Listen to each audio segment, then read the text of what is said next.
5 crops that could keep you alive if shit hits a fan in your garden. If the system stops tomorrow, no shops, no deliveries, nothing. Most people wouldn't starve because they can't hunt. They would starve because they can't grow food. You don't need 50 crops to survive. You need a few that actually work.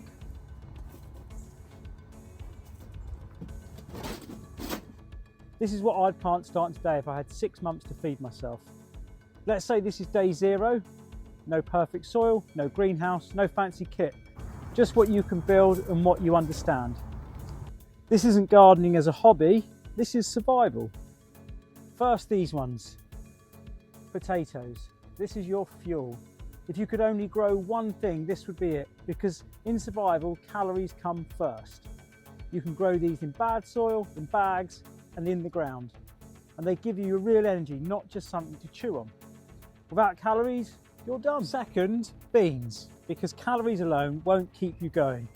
This is your protein. They'll grow up anything, even a rough structure made from sticks, like this behind me. And here's the important bit, they actually feed the soil.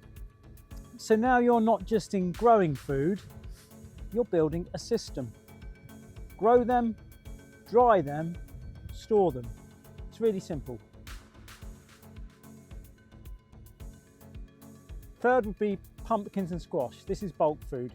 You plant it once and it just keeps going. But this is why it matters. You don't need a fridge. These will sit for months. Food that lasts is survival. Next, greens, kale or anything hardy. This is what keeps your body going long term. Without this, you start to break down. And the advantage is you don't take it all at once. You take what you need and it keeps coming back. Same as wild food. And the last one, this is the one most people ignore, Jerusalem artichokes. They don't care about perfect conditions. You plant them once and they don't stop. Most people struggle to get rid of them, which is exactly what you want. This is your backup food when everything else fails. So that's it. Calories, protein, storage, vitamins, backup. Not comfort, not too much variety, but survival. Most people think survival is about gear. It's not.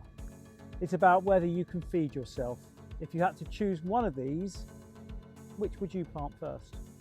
Let me know in the comments down below.